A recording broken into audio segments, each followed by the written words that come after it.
Eh bien bonjour à toutes et à tous, ici The Marvelman. Aujourd'hui on va se retrouver pour une vidéo consacrée au futur du MCU et pour être vraiment plus précis, parler de la direction où va aller Marvel Studios pour le futur. Par là j'entends éventuellement les arcs scénaristiques qu'il pourrait y avoir dans la saga, que ce soit la saga du multivers ou même un petit peu au-delà, et aussi leur plan en général par rapport au projet un peu individuellement. Je précise aussi que tout cela se base sur des rumeurs fiables, mais toujours des rumeurs donc à prendre avec des pincettes et qui peuvent changer de toute manière avec le temps. Je le rappelle dès le début. Mais donc commençons directement la vidéo, vous avez le timecode de toute manière. Bon déjà vous savez à peu près la situation actuelle de Marvel, depuis Avengers Endgame, on a bien vu qu'il y a eu un gros manque de direction, avec une multiplication des projets un peu à droite à gauche, sans réelle construction pour l'avenir. Alors au début moi j'avais pardonné ça en début de phase 4 parce que on venait de sortir de Endgame, fallait souffler un peu et repartir sur des bases un peu à droite à gauche, C'est ça c'était normal, mais depuis le temps on sent vraiment qu'il y a un manque de plan et de précision chez Marvel. Alors pour être honnête ça a toujours été un peu le cas, même à l'époque de la saga de l'infini, mais dans les grandes lignes ils avaient quand même déjà un plan. Alors que là, on sait très bien que non, et en plus avec toutes les galères qu'il y a, que ce soit recast, en particulier avec Kang, on va en reparler dans la vidéo, et bah forcément c'était la galère. Et la qualité s'en est ressentie. Avec des projets, même si on peut en aimer, et moi il y en a beaucoup que j'ai aimé depuis la phase 4, mais on peut remarquer beaucoup de faiblesses d'écriture avec des scénarios qui tiennent souvent sur une ligne et qui ont énormément de problèmes. Mais ça vaut aussi d'ailleurs pour Endgame au passage, ce que je dis. Encore une fois, ces problèmes ne datent pas forcément d'hier, mais là ils ont été amplifiés. Des effets spéciaux de plus en plus douteux, ce qui a conduit évidemment à une grosse lassitude. Et donc pour remédier à cela, d'après les rumeurs, Marvel va un peu plus changer sa direction. Avec déjà commencé par une diversification, en particulier au niveau du ton, avec du contenu plus mature, et pour la première fois du contenu TVMA ou R-rated, c'est-à-dire à peu près un moins de 18 ans, pour le MCU alors. Bon, comme d'habitude, je l'aurais dit ici parce que je sais que personne ne va vous le dire ailleurs, mais dans le MCU, on a toujours eu des projets matures et TVMA, les séries Netflix évidemment, et d'autres d'ailleurs. Je veux dire, même si beaucoup le dénient, ces séries font partie du MCU, qu'on le veuille ou pas. Mais là, je parle bien en effet de Marvel Studios. Et depuis qu'ils ont annulé Marvel TV et repris les séries, eh ben on n'a plus ça. Donc cette diversité de ton avait disparu. Apparemment, ils veulent retourner à ça. On l'a vu avec Echo, qui va être TVMA, Marvel Zombie aussi, Blade. Et d'après quelques rumeurs, Darnold Born Again sera R-rated, c'est ce qu'a teasé d'ailleurs, enfin TVMA plutôt. Donc moins 18, c'est ce qu'ont teasé les acteurs, et ça me paraît sûr maintenant. Et apparemment, peut-être que Thunderbolt pourrait l'être aussi. Et honnêtement, je suis pas quand même en contre, avec un personnage comme Sentry et des pseudo méchants anti-héros, ce serait une bonne idée. Et évidemment, j'ai failli oublier Deadpool, mais bon, il est toujours un petit peu à part puisque c'est toujours un film plus ou moins Fox. Et je trouve que du coup, c'est une bonne idée de se diversifier. Après, bon, je le redis aussi, mais avoir du contenu moins 18 ne signifie pas forcément un contenu de qualité, ça c'est clair. Et on peut avoir des contenus moins 18 qui peuvent être pas sérieux forcément, comme Deadpool par exemple. Bon, Deadpool a quand même des thématiques assez sérieuses, mais plus abordées sous le ton de l'humour. Mais vous voyez ce que je veux dire. Maintenant, changer un peu de l'éternel ton et surtout récemment du MCU qui consiste à faire des blagues tout le temps, c'est sûr que pour moi ça peut me faire que du bien. Ensuite, et ça c'est ce qui va déterminer là, le reste de la vidéo et de la saga surtout, du MCU, c'est que Marvel, ça vous le savez déjà, aimerait privilégier la qualité à la quantité. Alors oui, on peut dire que c'est paradoxal parce qu'on a de plus en plus de projets annoncés ou en rumeur. Du coup, je peux comprendre totalement l'étonnement. Je suis le premier surpris aussi d'ailleurs. Mais après, je pense quand même qu'ils vont se concentrer un peu plus, en tout cas c'est ce qu'ils veulent faire, sur le scénario et pas faire n'importe quoi et rusher. Je rappelle que la production de Spider-Man No Way Home s'est fait en un an, ce qui est quand même une aberration totale. À l'époque, je me rappelle, j'avais vu que normalement un blockbuster devrait prendre à peu près 3 ans, il me semble. Mais bon. Et au-delà de ça, en plus de faire des projets qualité, ils aimeraient donc plus se focus, et j'allais dire ça devrait être la base, et c'est ce qui est censé faire Marvel et le faisait avant, en tout cas avec les séries Marvel TV, sur les personnages, et de raconter une histoire plutôt que de raconter un truc pour connecter à la saga. Et moi honnêtement je suis totalement pour, et c'est ce qu'ils ont plus ou moins confirmé avec la bannière Spotlight, qui va en fait contenir, je le réexplique ici, des projets, alors ça c'est pas sûr, mais a priori plus matures que les autres, mais ça encore une fois c'est pas sûr, et qui devrait se concentrer vraiment sur les personnages au lieu de se concentrer sur le MCU et faire des liens à droite à gauche. Et donc comme je l'ai dit, se concentrer sur l'histoire d'un personnage, par exemple Echo, qui pour le coup en fait partie. Ce sera donc un projet qu'a priori on pourra voir sans avoir vu aucun autre projet du MCU. Alors bon pareil, c'est un peu bizarre parce que Echo fait suite à Hawkeye, mais fait suite aussi aux 3 saisons de Daredevil, donc c'est un peu étonnant. Mais a priori c'est un projet qu'on pourra prendre en cours de route, sans avoir trop de background on va dire à savoir, et donc développer le personnage et son histoire. Ce qui n'empêche pas pour autant que le projet fera partie du MCU et sera connecté d'une manière ou d'une autre, comme l'étaient les séries Marvel à l'époque. Alors oui, pour le coup, les séries Marvel TV avaient peu de crossover avec les films, mais on en a eu quand même. Et dans les deux sens, je le rappelle. Et ben là, ce sera plus ou moins le même cas. Et même sans parler de Spotlight précisément, je parle vraiment en grosse ligne. Comme vous le savez, la saga actuelle est la saga du multivers. Donc dit comme ça, évidemment, on se focus sur Kang et tout. Mais au final, il n'y a pas eu tant de projets liés que ça au multivers et qui font avancer l'intrigue. Et du coup, apparemment, Marvel va tenter une nouvelle stratégie, un peu comme le style de Spotlight, c'est de développer vraiment des arcs narratifs un peu plus individuels, un peu plus dans leur coin, mais tout sera quand même relié d'une manière ou d'une autre, et le grand final, on va dire, sera la saga du multivers, entre guillemets, avec Secret Wars et Kang Dynasty, même si bon, Kang Dynasty ne s'appelle plus comme ça. Et donc maintenant, nous allons passer un par un, j'ai envie de dire, à tous ces arcs individuels, tous ces aspects du MCU qui vont être abordés, vous allez voir, hein, ça contient du street level, du mystique, du technologique, hein, vous allez voir tout ça, on va le faire un par un. Et on va commencer avec le premier qui sera du coup le street level et surtout l'adaptation de Devil's Reign, donc le règne du diable, qui est donc l'arc narratif où Wilson Fisk devient maire de New York et interdit les justiciers, et envoie des équipes, on va dire, de super méchants s'occuper de nos héros. Alors pareil, hein, ça c'est pas nouveau, on sait très bien que cet arc est en train de se dessiner depuis quelques temps dans le MCU. Et parmi ce projet, on va dire, dans la storyline, on aurait Hawkeye saison 1, ça me paraît logique, Echo, qu'on va voir bientôt, Daredevil Born Again, et Spider-Man 4. Encore une fois, tout est parfaitement logique et lié, ça me paraît normal. Et imaginons qu'ils réunissent même d'autres personnages street level hein, pour après, hein, que ce soit les Defenders par exemple qu'on n'a pas vu depuis longtemps. Et donc on aura cette storyline un peu à part dans le MCU, avec tous les personnages un peu plus urbains. Ensuite on va passer à un autre côté qui va être plus, on va dire, conflit mondial, politique, et qui apparemment va aussi se lier à Hulk. Et alors ça je pense que vous avez déjà compris hein, les projets que ça englobe. Ça englobe Falcon and the Winter Soldier, She-Hulk, Black Panther Wakanda Forever, Secret Invasion, Captain America Brave New World, et aussi Thunderbolt. Avec, comme vous l'avez vu déjà dans Black Panther 2, des problèmes entre les pays par rapport à des ressources qu'on devrait retrouver désormais avec l'adamantium dans Captain America 4, et les problèmes liés au méta-humain en général, hein, on l'a vu, mais surtout apparemment, et c'est ça qui va lier tout le reste, le sang de Hulk. Évidemment, bon ça c'est un truc qui était déjà dans l'incroyable Hulk, avec le gouvernement qui veut s'emparer de son sang, en particulier General Ross, et de ce qu'on sait, il devrait y arriver dans Captain America Brave New World, où le General Ross deviendra Red Hulk. Et apparemment, tout ça va conduire à un autre projet final, on va dire, qui serait World War Hulk. Et le fait que Red Hulk ait le sang va conduire à des conséquences désastreuses et mener à ce film.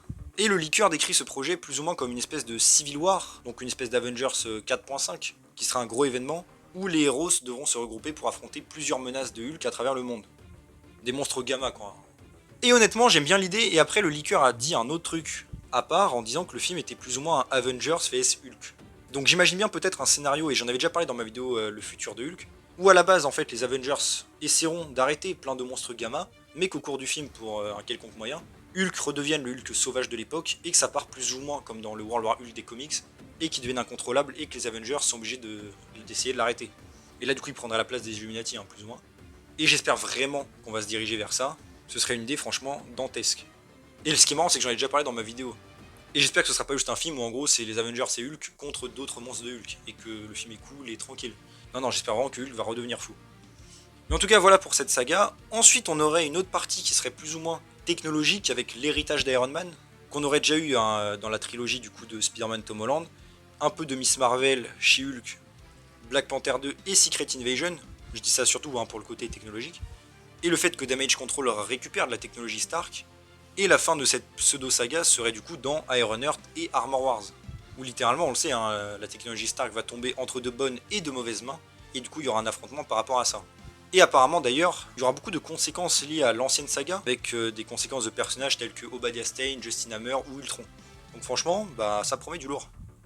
Ensuite, un autre truc plus ou moins, bon, c'est pas vraiment une saga, mais on se comprend, c'est un objectif global, c'est les Young Avengers, apparu, teasé déjà dans Miss Marvel, dans The Marvels, avec Kate Bishop aussi, Cassie Lang, les enfants de Wanda qui vont revenir bientôt. Bref, mais bon, ça vous le saviez déjà. Aussi pareil, toujours en parlant un peu des enfants de Wanda, on aura un arc, bon même s'il a pas vraiment de nom, un arc un petit peu sorcière rouge. On va continuer l'histoire de WandaVision, que ce soit avec Vision Quest ou Agatha, et un film sur Wanda plus tard. Même si pour l'instant on n'a aucun détail, hein, mais voilà, faut garder cet arc là à l'esprit aussi.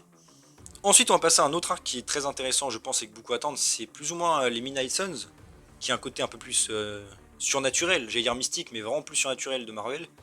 Et apparemment, les projets, on va dire, liés à cette saga de Midnight Suns seraient donc World of by Night, bien sûr, WandaVision, Moon Knight saison 1 et 2, parce que selon le leaker, il y aura la saison 2 de Moon Knight, Blade, aussi Ironheart qui aura du côté surnaturel, Marvel Zombies, ce qui serait étonnant, puisqu'il n'est pas lié au MCU pour l'instant, et d'autres projets, hein, tels que des suites plus ou moins à Werewolf by Night, et des nouveaux personnages tels que, j'imagine, Ghost Rider. Et en gros, le but serait de réunir tout ce coin surnaturel contre une menace. J'en avais déjà fait une vidéo dédiée là, mais apparemment ce serait des vraies rumeurs que l'ennemi final pourrait être du coup Mephisto ou Lilith par exemple. Et franchement, bah, pareil, j'aime beaucoup l'idée. Et par contre, une idée qui me plaît moins, c'est que selon la rumeur, à l'heure actuelle, dans l'équipe, les chefs seraient Blade. Bon, Blade, ça me dérange pas, hein, je suis même pour. mais aussi Wong. Et c'est marrant parce que j'en ai parlé justement il n'y a pas très longtemps, et je disais encore une fois qu'on poussait beaucoup trop Wong et qu'il a absolument rien à faire là. On sait pourquoi ils le mettent, c'est parce que Strange, ils ont pas le budget pour payer l'acteur dans chaque projet, et vraiment je trouve ça ridicule. D'ailleurs, s'ils pouvaient mettre Strange à la place, ça nous ferait un lien pour le côté mystique avec Doctor Strange 3 éventuellement. Parce que pour l'instant, d'après les liqueurs, il ne s'inscrit dans aucune saga. Ah aussi, je le case ici, mais par rapport à un projet comme Shang-Chi 2, on pourrait le mettre peut-être dans ce côté un peu mystique, même si le liqueur ne l'a pas dit. Et apparemment d'ailleurs, la série Wonder Man devrait se lier à Shang-Chi 2. On a aussi une saga là dont le liqueur ne parle pas vraiment, mais que je rajoute en bonus, qui pourrait être plus cosmique, avec peut-être Eternals 2, Thor 5, les Gardiens de la Galaxie 4, le projet Nova aussi. Après bon là c'est moi qui le dis. Et là on va passer surtout au gros de la vidéo, c'est Deadpool 3 plus ou moins, et l'ère des mutants. Alors oui, on a eu des news récentes sur ce qui pourrait se passer dans l'MCU par rapport au reboot des X-Men. J'en ai fait une vidéo dédiée. Mais là, le leaker donne quelques infos en plus. Déjà que bon, X-Men 97 pourrait servir de modèle pour les prochains X-Men. Quand il dit ça, c'est plus par rapport au design pour les personnages. Hein. Donc en fait, plutôt comics. Évidemment, dans cette saga, on aura Deadpool 3. Bon, pareil, ça c'est pas très étonnant. Hein, qui va être un truc multiversel entre d'anciens univers Marvel pour atterrir plus ou moins dans le MCU, j'imagine, à la fin. En tout cas, lié au TVA. Mais ce qui est intéressant, c'est que là, le leaker dit qu'il y aurait eu des discussions pour amorcer les mutants plus tôt que prévu dans le MCU, plus ou moins. Alors en effet, quand je dis ça, c'est que même, ça me paraissait logique, mais de rumeur, tous les projets liés aux X-Men auraient dû être faits après Secret Wars. Parce que là, pour l'instant, ils n'existent pas et je vois même pas de moyen qu'ils existent dans le MCU pour l'instant. Excepté une fusion d'univers plus tard. Et bah apparemment, Marvel envisagerait quand même de faire quelques projets. Déjà, apparemment, une série Mutants sur Disney+, où en gros, on verrait des histoires individuelles de plusieurs mutants, un peu à la What If, hein, j'imagine un épisode, un mutant. Ou un film X-Men qui pourrait sortir avant Secret Wars. Alors bon, je trouve ça très étonnant que ce soit avant Secret Wars, et même si c'était le cas, honnêtement, je pense que ça se passerait dans un autre univers, parce que là, je vois aucun moyen que ça se passe dans le MCU. Peut-être un peu comme les 4 Fantastiques là, du MCU, qui normalement eux aussi devraient être dans un autre univers, et après peut-être une fusion après Secret Wars éventuellement. Et aussi pareil que, toujours sur la même lignée, qu'un film Avengers vs X-Men aurait été discuté. Et même qu'on pourrait, encore une fois, l'avoir avant Secret Wars. Et ça, bon, je n'y crois absolument pas, bien sûr. Le timing est bien trop serré. Et je verrai pas l'intérêt puisqu'il n'y a pas d'X-Men dans le MCU pour l'instant. Mais bon, en soi, l'idée est bonne, hein, dans un futur. Mais bon, pour l'instant, pareil, je vois pas l'intérêt et c'est bien trop tôt selon moi. Ça sent un peu le désespoir, tout ça. Et aussi, potentiellement, apparemment, je le rajoute un peu dernière minute, qu'il y a un film directement aussi sur la confrérie des mutants avec Magneto. Pourquoi pas. Et après, on a une autre saga que je rajoute en vite fait, qui serait plus du coup liée aux 4 Fantastiques. Qu'on pourrait aussi mettre dans le cosmique que j'ai mis plus tôt. Et selon les dernières informations, ce serait vraiment une aventure cosmique, mais avec des implications multiverselles, qui en fera du coup un des trucs les plus importants de la saga du multivers, pour préparer Secret Wars. Et ce sera surtout lié à des trous noirs apparemment. Et justement par rapport à la saga du multivers en général, et parler de Kang en particulier, alors bon vous l'avez vu, on a eu pas mal de rumeurs depuis que l'acteur s'est fait virer. La rumeur qui revient, ce sera quand même qu'il sera recasté et que Kang restera. Alors certains ont dit qu'il pourrait peut-être Kang diminuer sa présence et ensuite se faire remplacer par un autre méchant plus tard. Mais la plupart des leakers disent que non, même s'il pourrait y avoir d'autres méchants, même multiversels, qui pourraient essayer de prendre la place de Kang, dans l'histoire, Kang restera le boss final. Mais apparemment serait moins abordé là dans l'histoire, et il le garderait vraiment pour la fin. Ce que je trouve totalement dommage d'ailleurs, parce que bon, Kang c'est littéralement un mec que tu peux jouer avec pendant toute la saga et même le garder en boss final, mais le préparer, alors que là on dirait juste une menace un peu dans l'ombre mais sans grand intérêt, et je trouve ça un peu dommage. Pour l'instant en tout cas, mais vu comment Marvel improvise au fur et à mesure pour lui dû au problème de l'acteur, à mon avis Kang va être une totale déception et un désastre scénaristique, mais j'espère me tromper bien sûr. Et vraiment, enfin, en tout cas c'est mon avis, même quitte à recaster l'acteur, et c'est ce qu'ils semblent vont faire, j'espère qu'ils ne vont pas lâcher Kang pour un autre méchant, je verrai absolument pas l'intérêt et j'ai l'air trop tard. Déjà Kang j'ai l'impression qu'on a à peine commencé à l'effleurer, alors si on nous rajoute un méchant dernière minute pour Secret Wars, ce qu'on n'a absolument pas build up, personnellement aucun intérêt. Mais donc voilà apparemment donc ce que nous réserve Marvel à l'avenir, comme vous l'avez vu, hein, pour rester un peu en bilan. Des arcs scénaristiques plus liés et plus intimes j'allais dire, donc un côté un peu street level, surnaturel, mutant un peu à droite à gauche. Et tout ça évidemment se reliera pour le final de la saga du multivers. Et comme j'ai dit aussi avec plus de diversité au niveau du ton, que ce soit mature ou quoi que ce soit. Mais donc n'hésitez pas à vous me dire en commentaire qu'est-ce que vous pensez de ce plan, est-ce que vous pensez que c'est la bonne voie à suivre? Honnêtement moi je trouve que oui, c'est un peu la manière dont fonctionnaient les séries Marvel TV. Même si encore une fois on manquait de crossover, je trouve que c'était la meilleure chose à faire. On se concentrait vraiment d'abord sur les personnages et ensuite les liens avec le reste de la saga. Encore une fois on raconte d'abord l'histoire avant de vouloir juste faire des liens à droite à gauche. Mais je pense que ça pourrait être un truc assez satisfaisant, sans oublier quand même de lier tout ça au multivers de manière assez, j'allais dire, fréquente. Au moins qu'il y ait un fil rouge. Que ce soit un item, j'allais dire un objet ou quoi que ce soit. Au moins les pierres d'infinité dans la saga de Thanos, on les voyait à droite à gauche, même si Thanos on le voyait pas tout le temps, vous voyez ce que je veux dire? Et les pierres avaient un vrai intérêt, alors que là, dans la saga du multivers, on n'a pas vraiment ça pour l'instant. Donc bon, espérons quand même qu'ils arrivent à lier tous les projets entre eux, à s'organiser surtout parce que c'est le principal, et arrêter de rusher les projets à droite à gauche, je pense que ça pourrait être très bien. Et la diversité aussi, bien sûr, des contenus, en termes de ton. En tout cas, voilà, j'espère que la vidéo vous a plu. Si c'est le cas, n'hésitez pas à vous abonner, liker, commenter, partager, activer la cloche, à me suivre sur mes sociaux et Monscars, il est en description. Et on se retrouve bientôt pour une nouvelle vidéo. Salut tout le monde.